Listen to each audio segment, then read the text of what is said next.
Right, I am a gunner from the 18th century. I'm Master Gunner Jonathan Gilman. I wear the uniform of the Royal Regiment of Artillery, King George III's Gunners. These are representative of a gun battery. They are technically naval guns, carronades, and the guns that would have been here would be 4-ton, 24-pounders, capable of putting a shot right across the bay.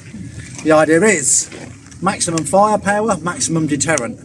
In my day, as the walls are today, some of the gaps have been blocked up, but there were 80 cannon. Everywhere there's a gap in the wall, you have a cannon pointed through. But I would have this in this garrison because I would do guard duty.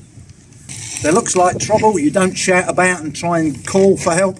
You fire this weapon and a single shot indicates distress. The guard turn out and the rest of the men who are probably asleep would be woken up and they'd be ready for action in case it is an invasion. It's called a Flintlock musket. The word musket denotes the barrel, which is smoothbore, like a shotgun. Instead of firing multiple shot for hunting purposes, maybe hunting rabbits or even fowl, you fire a solid lead ball weighing approximately 1 ounce, 28 grams. The musket is aimed as an anti-personnel weapon to injure. It is not there to kill. British Army realised shoot a man in the chest, from that cannon to the doorway is where they would fire a close range volley. As many weapons as possible firing, but the rate of misfire with these weapons is high. They do not go bang 3 times out of 10. They're only 70% effective. 100 men on the battlefield pull the trigger, 70 weapons go bang, 30 will fail. But those 70 that fire have got to do the job. So the British Army aimed low against the human person. It's the body. Aim high, you kill a man with 1 shot, the shot would not go straight through. Aim low, the shot would penetrate the abdominal cavity and go through from a distance of that cannon to the archway, 2 men and a shot, do it polite ways, and the shot would go into a third. Same with the legs. The musket ball cannot penetrate human bone and make a hole. It smashes it to pieces. If a man is shot in the leg, his leg is fragmented, that much bone mass has gone in the femur, the leg bone. The particles, like the splinters on the wood, fly outwards at high speed like shrapnel.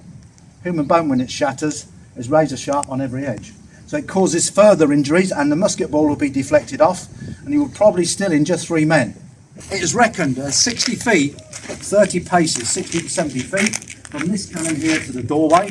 The sound you're going to hear in a moment, the exploded force would put a shot straight through 5 inches, 125 millimetres of cured oak on a door. No other musket in Europe would do that. So you've got a very powerful weapon, and basically it's a steel tube, same as a cannon. You compact gunpowder and shot in the steel tube, and you introduce fire through a hole in the barrel to make it go bang. This metal arm is the ignition system. It carries a gun flint. It's a tile of stone made by a flintsmith. He cracks the stone into very similar things to slates. He splits, or his comrade splits them into thin strips, and then they're broken into more or less square tiles. Now the skill is to create a cutting edge. You'll notice the face of the flint is a chisel edge. It's very sharp. It can be clinically sharp. I cannot make flints. Without this flint, there is no ignition system. This weapon would not go bang. So that flint is vital. When I touch the trigger, the metal arm will shoot forward, carrying the sharp edge of the flint forward and hitting this piece of metal. This piece of metal is called the pan cover. It is sprung. In the priming pan is placed about 1 gram of gunpowder. 1/5 of a teaspoonful will be in that groove. It's in line with the hole in the barrel called the vent. That is the groove. This is the vent. This pin is in the vent. The pin will not go all the way in. The vent is just under 2 millimetres, 1/12 of an inch approximately. The flint hits the metal cover in its closed position. It grinds sparks off the metal surface and the flint pushes the cover forward. The angle of the forward metal means the sparks are shot onto the gunpowder, approximately 1 gram in that area. It will burn in a split second as a flame, at 500 degrees centigrade. It produces an orange-yellow flame. Gunpowder, when it's loose, will not explode. It is flammable. It is flammable at very high temperature. This is 500 degrees centigrade flaring gunpowder in 100th of a second. It's dangerous, but this is a controlled burn. It is away from your face. The heat and flame go into the barrel and ignite the gunpowder in the barrel, which instead of producing flame, explodes. It is compacted. When you compact gunpowder, whatever mass it is, whatever weapons it is in, be it small or large, the whole mass of gunpowder, when it receives 500 degrees centigrade, explodes immediately. It turns from its solid mass into a gas and expands 1,000 times. That is the exploding force of gunpowder. It would do the same in any of these weapons around this site, apart from the more modern ones. Because of the heat produced, the steel holds the force and pushes the ball out. If your ball were too large, you would have a problem. Each time you fire, a layer builds up inside the barrel, gunpowder residue. As you saw before, I wiped it, it was black residue, greasy and sooty. That's low temperature residue. High temperature residue bakes on, and it bakes on hard. If you spill your Yorkshire pudding mix as you put it in the oven, and the oven burns it, does it come off easily? No, that's 200 degrees centigrade. This is 5 times that heat. The residue forms a solid layer. The more you fire, the more layer builds up, the smaller the bore becomes. You would end up with a narrow bore with a large ball. So they make the ball a safe side, so you could fire 50 rounds and it wouldn't jam. Because if it jams here when it's compacted, the explosion will rip around the hole in the barrel of end. So you pull the trigger, you make sparks. The sparks induce a fire, high temperature, which goes onto the compacted gunpowder, which in 100th of a second turns from a mass, approximately this amount, 2/3 of an ounce, 20 grams of gunpowder. It's in the barrel, it's compacted. When it receives the flame, it occupies the same area, then a split second later, in the same area, it becomes 1,000 times bigger. That is the force of gunpowder. The shot from this weapon exits well over 110 miles an hour, approximately 180 kilometers an hour. So, shall we load it? That's the technology. To hold and load a musket, you hold it in the left hand. Why? Because everybody's right-handed. Despite the fact that one person in 10 in the old days, as today, is left-handed, everybody had to be right-handed because no tool is made for a right-handed person. It's wrong to be left-handed in the old days. You are considered irregular, wrong, not normal if you're left-handed. Today you're left-handed, you stay left-handed. And it's normal to be left-handed because that is the way you're wired. We understand that is the way your system works. In the old days say, no, you're left-handed, you're the wrong one, we're going to throw stones at you, we don't like you, run you out of the village. You become ambidextrous, which is clever. The left-handed person becomes right-handed and they're accepted, they are normal. Simple as that. I've discharged the weapon, the wind is blowing from the west, so I'm not actually going to fire into the wind, because what would happen? 1,000 degrees in the barrel is the temperature of the burning powder. It comes out at high speed into the wind and it comes back over us at high speed and we catch fire and everybody's complaining, yes? I'm not going to do that today. I'm going to fire with the wind at my back. There's a clear area there. There's nobody in that area. I'm going to stand here. If I stand and fire this way, you're looking at my back, you will not see the powder burn. You'll see a flash of flame, the smoke comes up and almost immediately it's going to go bang.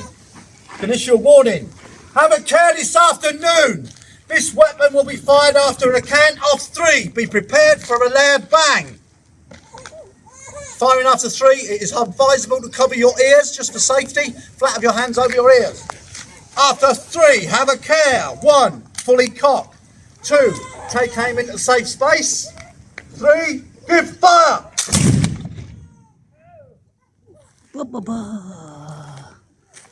Get the smell of the gunpowder blowing back, no extra charge, that's the smell of warfare. Burnt gunpowder, high in sulfates. You've probably not got it in here, but I've got it nicely there. Despite the fact that the wind's blowing that way, the smoke can come backwards. It's just an anomaly. Air eddies vary as it moves around the castle. So that exploded. In a battle situation, do you choose which way the wind is directed? No. you could end up firing into the wind. Everything that comes out of the barrel was potentially going to come over you and your comrades. So what you could do, if you're firing this weapon into the wind, you could load it, you could take aim fairly horizontally towards your enemy, you could turn your head like that and pull the trigger. This here could be bit burnt, singed and deafened by the blast blowing back on you. Your eyes are protected and this ear is protected. The idea with this weapon is you point it and fire it quickly. You don't pick a target. You just point it towards the enemy, you will hit somebody out there. Accuracy is not a problem. Rate of fire, which has got to be faster than your enemy, is the key. Because this musket is 1/3 larger than any other, the potential damage against the human body is greater. So we are discharged, about to fire, attempt to fire in real time. 20 seconds firing, be prepared for a loud bang. When I say have a care, cover your ears with the flat of your hands if you're able. Rapid fire, firing now.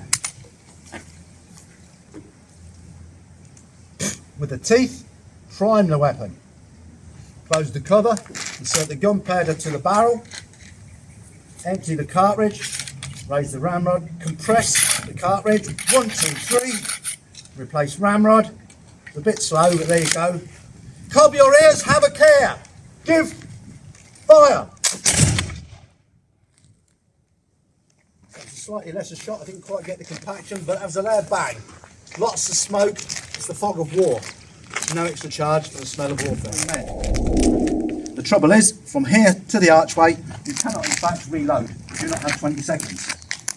What the British Army would do, they would utilise this fact to use the terror weapon, the dreaded cold steel.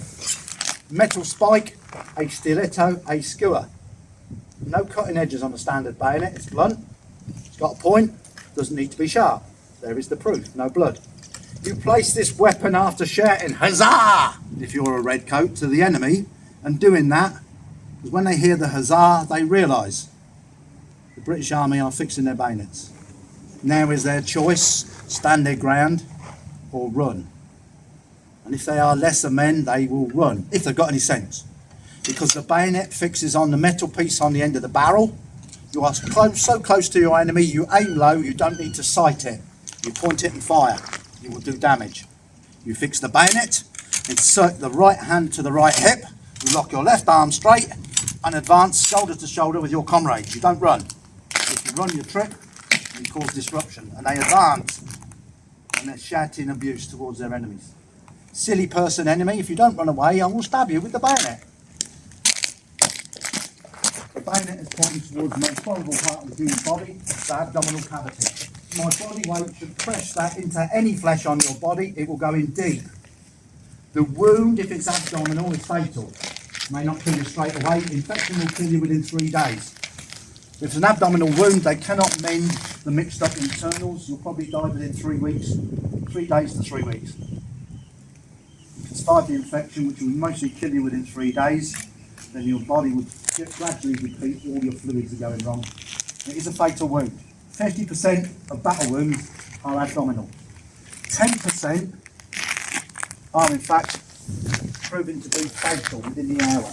You've got such a serious wound, you desanguinate, you bleed out, or the wound kills you straight away. The debilitating effect of the wound would kill you in an hour. That's 1 in 10. Out of the rest, the 9 out of 10, half of those, just over, would be abdominal wounds, which would cause death. Mostly within 3 days. Through infection. Even a minor wound in the 18th century can prove fatal. It's gone through my hand. It's not a fatal wound. I could survive that in the modern day. If infection gets in through the filth and the toil of battle, you've still only got 3 days. That way. No antibiotics in the old days, not a sausage. They believed what they called infection was in the air. So if that's pointing towards you, are you going to stand and fight and risk infection? Especially against the redcoats who use this as their tactics. They know when they fire, their weapon is the most powerful. 1/3 larger in shot, bore and of force, because of 1/3 more gunpowder, than any opponent's weapon. So through the smoke come the British infantry with the dreaded cold steel. They don't like it up on Captain Mannerly. It's a nasty piece of kit. It is the threat of certain death if that bayonet touches your body. 3 out of 4 men wounded with penetrating wounds, open wounds on a battlefield, will die of infection.